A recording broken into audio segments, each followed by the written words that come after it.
Hi, this is Chaya Rivka Zwolinski of Breslov and I'm continuing to read from my book, May You Have a Day, Making Every Day Better with the Teachings of Rebbe Nachman of Breslov. Chapter 3, The Top Prize. How do we know what's truly a meaningful accomplishment? Developing and using our gifts and talents is certainly commendable.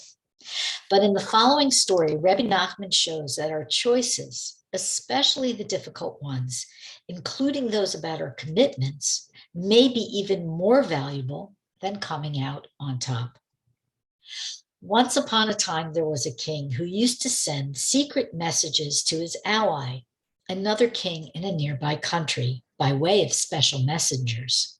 The messengers would memorize the king's messages, travel to the other king, and then relay the message once they were secluded with him. In order to get to the other king, the messengers had to pass through a hostile kingdom. The hostile king was the sworn enemy of the two friendly kings, and he was always suspicious of them and on the lookout for any whiff of conspiracy. One day, the first king sent out his most elite, intelligent messenger. This messenger wore a brilliant disguise and blended in with the populace. He got through the hostile kingdom and was able to deliver his message to the friendly king. Soon the king needed to send another message.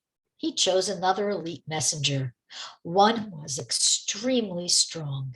He also passed through the neighboring kingdom. However, just as he was about to get through, the enemy king's soldiers caught him. They put him in solitary confinement, planning to return later to torture him. Before they returned, this messenger was able to bend the bars of his jail cell and escape. He scaled the wall and jumped, ran swiftly through the enemy territory, and successfully delivered the message to the king.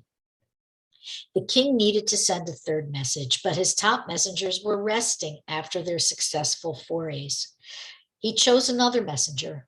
This messenger wasn't as intelligent as the first messenger, nor as strong as the second. As he entered the enemy kingdom, he was caught right away. This time, the enemy king's soldiers didn't risk an escape. They began torturing him immediately. But this messenger didn't give in.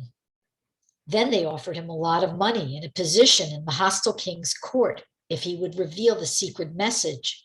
But he didn't give in, no matter how much wealth and honor they promised him.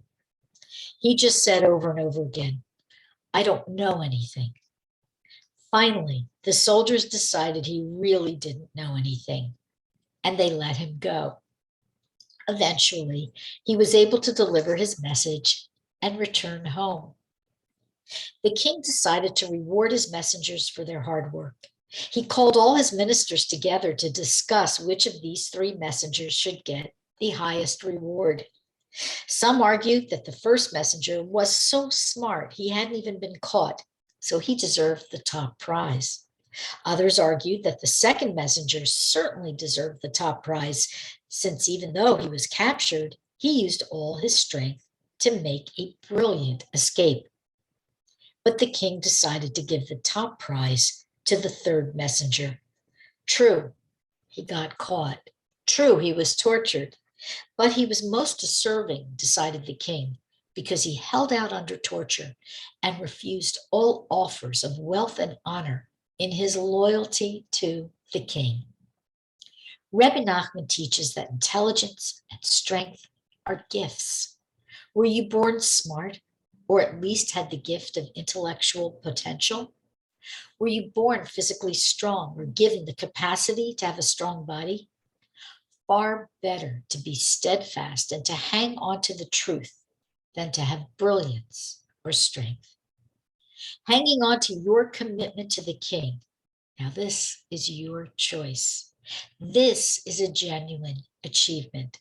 This deserves the greatest reward, the top prize. May you have a day in which you strengthen your commitment to spiritual growth. we all need to remind ourselves that we may not be the most brilliant person, the richest person, the most powerful person, the most beautiful person, or even the most holy person. But if we can remind ourselves that we are servants of the King, we're his messengers, and our job is to hang in there, remaining loyal to the King and loyal to our highest self, then we will have really accomplished something. My book, May You Have a Day, Making Every Day Better with the Teachings of Rebbe Nachman, is available on Amazon.com. I am working on the second book in the series. It's a little slow going because I'm doing a lot of other stuff at the same time, but I hope you will join me here and on this channel and at breslovwoman.org, and stay tuned for more classes and readings. Have a great day.